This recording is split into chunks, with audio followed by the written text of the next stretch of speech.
My family ruined my vacation by leaving me with my 5-year-old niece at the airport. Babysit her, you'll have fun together, they laughed in a note. So I called my sister's ex-husband. And when she came back I was laughing now. Support this channel by visiting our store. We have our new ebook release. This guide breaks down the real mechanics behind feeding, training, grooming and health. The stuff every top 10 tips article skips. 10 sections. One clear action to take in the next 24 hours after every single one. Link in the description box. Well, let's go. My name is Raylene. I'm 32 years old and up until a few months ago, I thought I had a pretty normal life. I have parents who live about an hour away from me and a younger sister named Maribel who's 28. Maribel has a 5-year-old daughter, my niece, who's absolutely precious. Maribel used to be married to a guy named Colton, but they divorced 2 years ago when my niece was just 3. As for me, well, that's where things get complicated. I was married too for 8 years. I thought we had a good marriage. We tried for kids for so long that it became this constant ache in my chest. Month after month of negative pregnancy tests, doctor visits, fertility treatments, you name it, we tried it. My husband always said he was supportive, that we'd figure it out together. Turns out he was figuring it out with someone else. 2 someone else's, actually. I found out about the cheating about 4 months ago when I accidentally saw a text on his phone. Not just one affair. He'd been seeing 2 different women for years. And get this, one of them had given birth to his kids twice. So while I was crying over negative pregnancy tests and spending thousands on fertility treatments, he was making babies with his mistress. The divorce was brutal. He actually had the nerve to tell me it was my fault because I couldn't give him children. Said that's why he had to look elsewhere. Like I chose to be infertile.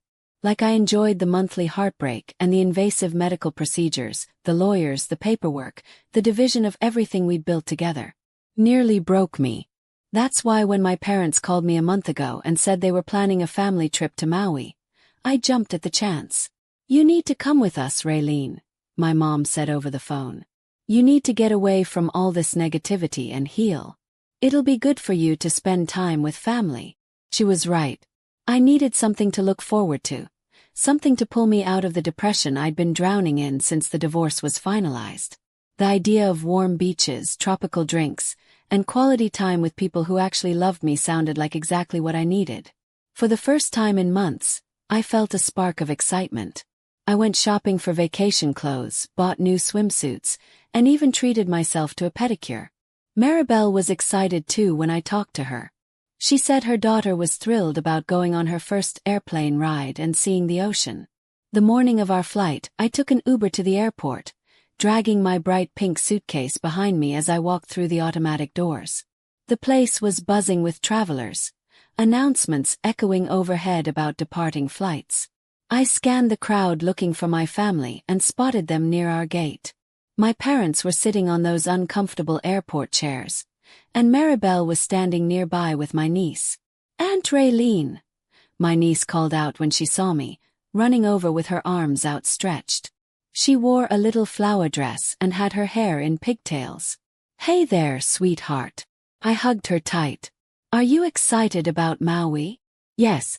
Mommy says there are big turtles in the water. Maribel walked over and gave me a quick hug. Perfect timing, she said. Oh, actually, could you do me a huge favor? She's been asking for water for 10 minutes, and the line at that food court looks shorter than the one by the gate. Could you grab her a bottle? I looked where she pointed. There was indeed a small food court area with what looked like a manageable line. Okay, I'll be right back. I headed toward the food court, checking my phone for our boarding time. We still had about 45 minutes, so plenty of time. The line turned out to be longer than it looked. Airport food is always slow, and today was no exception. I waited and waited, checking my phone periodically. Then just as I finally got close to the front, I heard someone call my name. Raylene. Oh my God, is that really you? I turned around and saw my college roommate Jenna standing behind me. We hadn't seen each other in over a year. Jenna, what are you doing here? Business trip to Denver. What about you? Family vacation to Maui. Actually, my first trip since my divorce. We ended up talking for almost 20 minutes, catching up on life, work, her kids. She was sympathetic about my divorce and said all the right things about new beginnings and better days ahead. It felt good to talk to someone who wasn't walking on eggshells around me. By the time I finally got the water and said goodbye, I realized I'd been gone almost 30 minutes. I hurried back toward our gate. But when I got to the gate area, they weren't there. I scanned everywhere, but instead I saw something that made my stomach collapse. Standing alone in the middle of the waiting area was my 5-year-old niece, holding her little pink purse, looking around with terrified eyes. I ran over to her and dropped to my knees. "Sweetie, where is everyone? Where's Mommy? Where's Grandma and Grandpa?" She looked up at me with big, scared eyes and whispered, "They went on the airplane. Mommy said to wait here for you. She said you would take care of me." I whipped my head around the entire gate area. No parents, no sister, no family. The departure board showed our flight had left 15 minutes ago. "Sweetie, did Mommy give you anything for me?" She nodded and pulled out a folded piece of paper. It was in Maribel's handwriting. "Raylene, you're always talking about wanting a child. Here's your chance to spend some quality time with one. We changed our flight to leave earlier. Don't worry, we'll have a peaceful vacation. Take good care of her." Maribel. I just sat there, holding my niece, trying to breathe. My own family had abandoned a 5-year-old child in a crowded airport and left me to find her. And she had been alone for 30 minutes, while I chatted with Jenna. Anything could have happened. "Sweetie, were you scared?" She nodded hard. "There were so many people. I didn't know where to go. Felt sick, betrayed, furious. Called and texted everyone. Raylene. Maribel, what is wrong with you?" Raylene. "Mom, Dad, how could you leave a child alone?" They didn't respond. They probably turned off their phones as soon as the plane took off. "Come on, sweetheart," I said, picking up my suitcase. "Let's go home." Back at my apartment, I made her mac and cheese and we watched cartoons on my couch. She seemed okay on the surface, but I could tell she was confused and hurt by what had happened. "Aunt Raylene, when is Mommy coming back?" she asked during a commercial break. "I don't know, honey.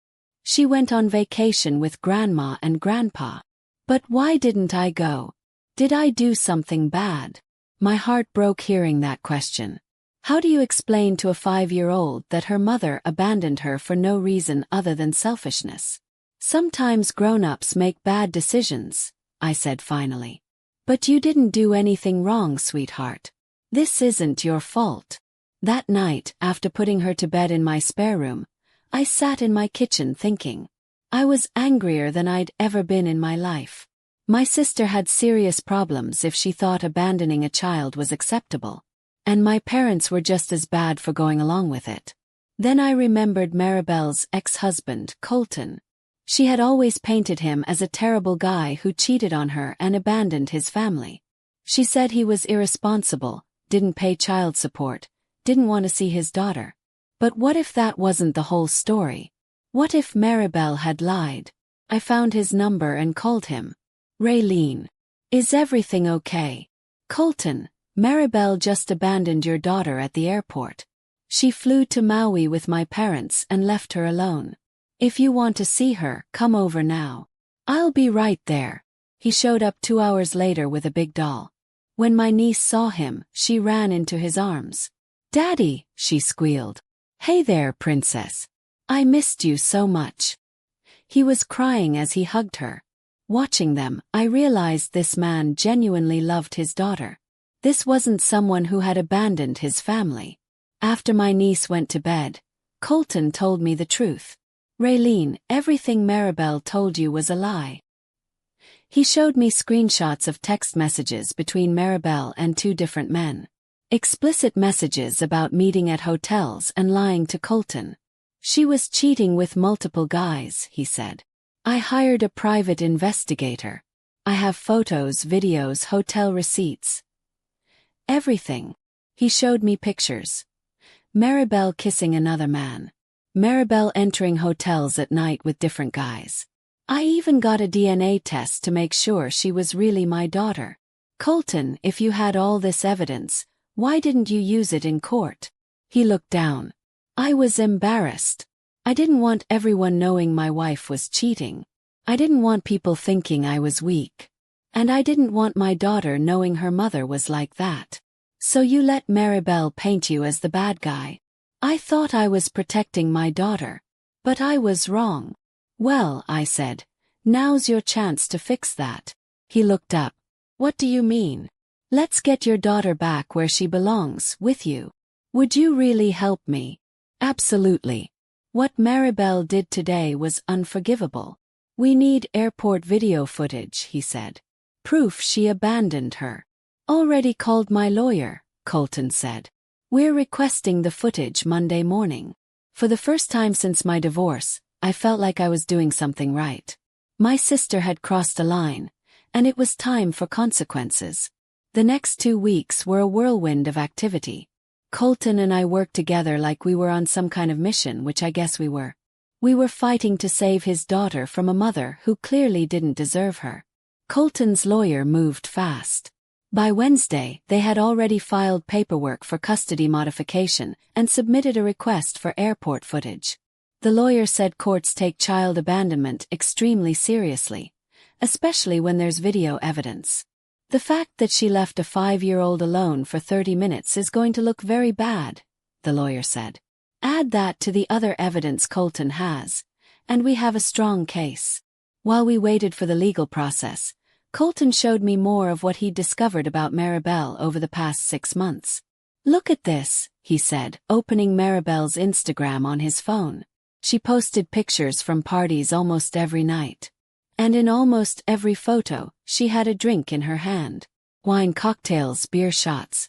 It was like she was documenting her drinking problem for the whole world. She's posted these while supposed to be taking care of our daughter, Colton said. Look at the timestamps. This one was posted at 2 a.m. on a Wednesday. Who's watching your daughter while she's out drinking? He nodded grimly. There was more. The same private investigator had caught Maribel drunk multiple times. He had 4 different videos of Maribel stumbling out of bars, getting behind the wheel of her car, with her daughter in the back seat. This video is from 3 weeks ago, Colton said. Watch this. The video showed Maribel stumbling, dropping her keys, barely able to walk straight. The camera zoomed in. My niece was sleeping in the back seat. She drove home drunk, with our daughter in the car. Felt nauseous. Why haven't you called the police? This is dangerous. I wanted to build a complete case. One incident might not be enough. But a pattern. That's undeniable. The investigator had also documented Maribel's spending.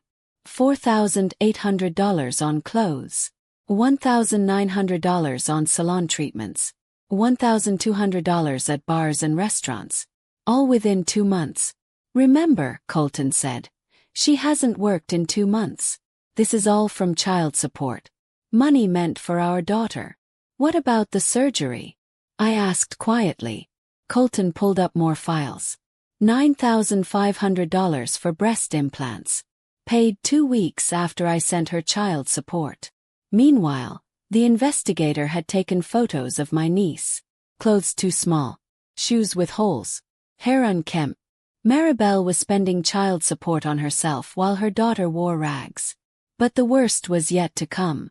While Maribel vacationed in Maui, posting tropical selfies, she sent exactly 1 text message asking about her child in 2 weeks.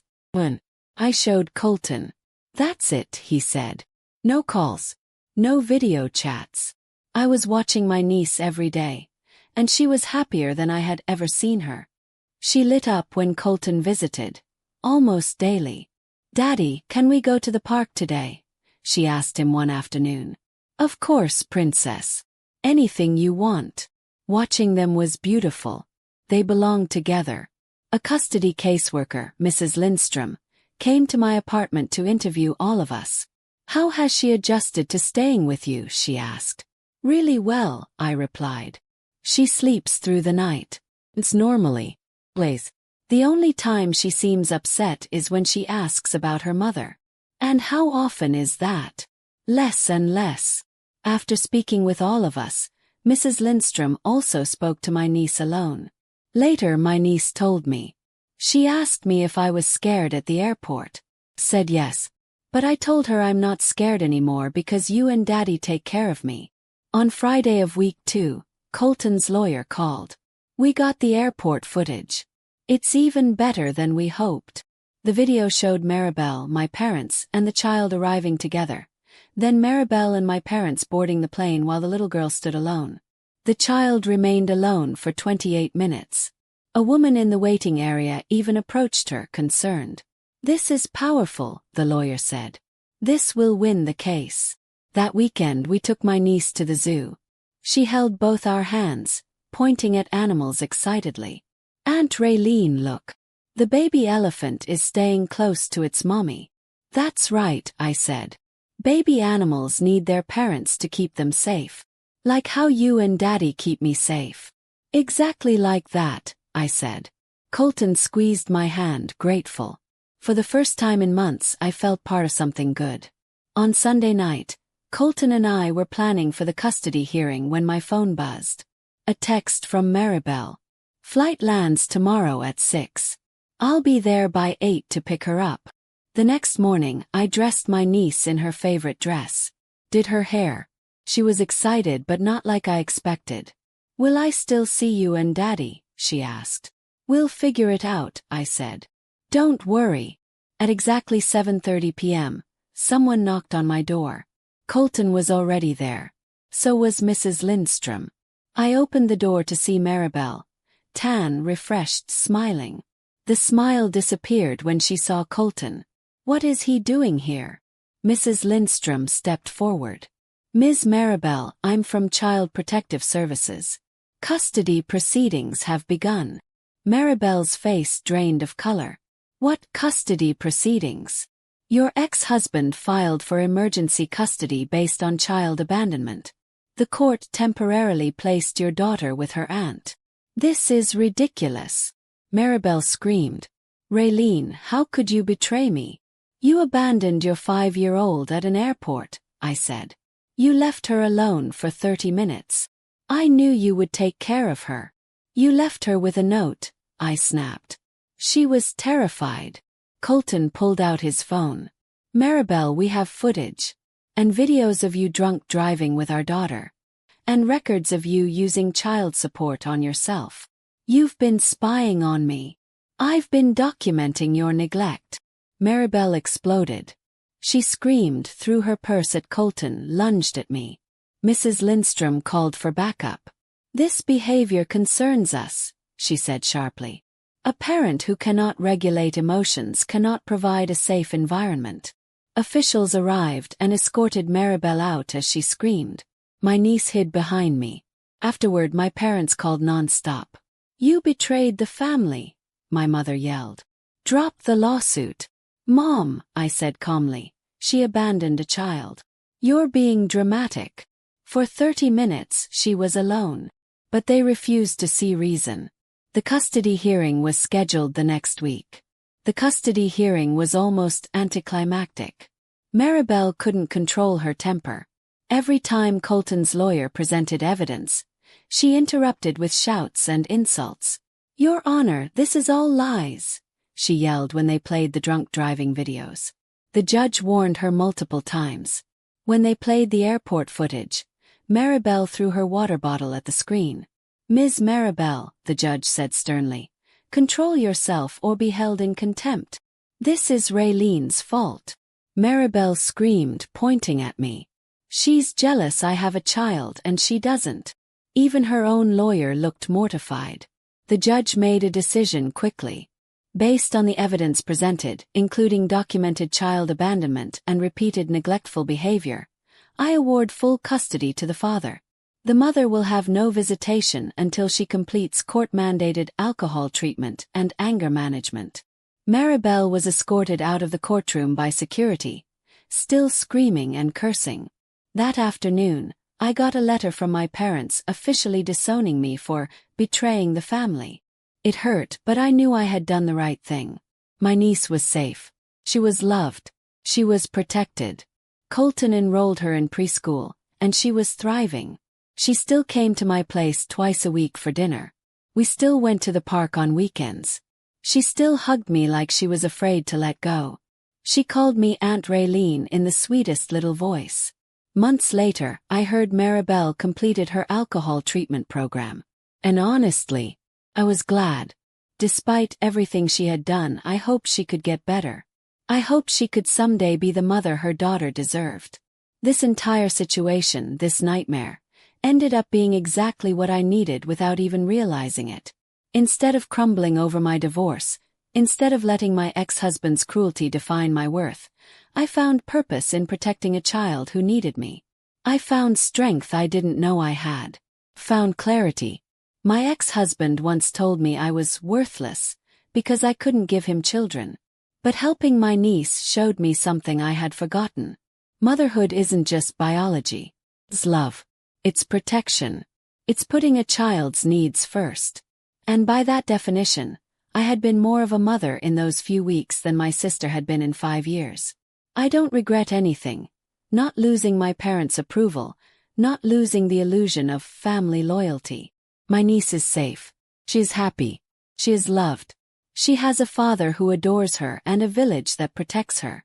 Sometimes doing the right thing means losing people who cared more about appearances than a child's well-being. But keeping my niece safe, that was worth everything. And I sleep well at night knowing that, in the moment she needed someone most, I was there. I was the one who protected her. I was the one who stepped up. Maybe someday Maribel will become the mother her daughter needs.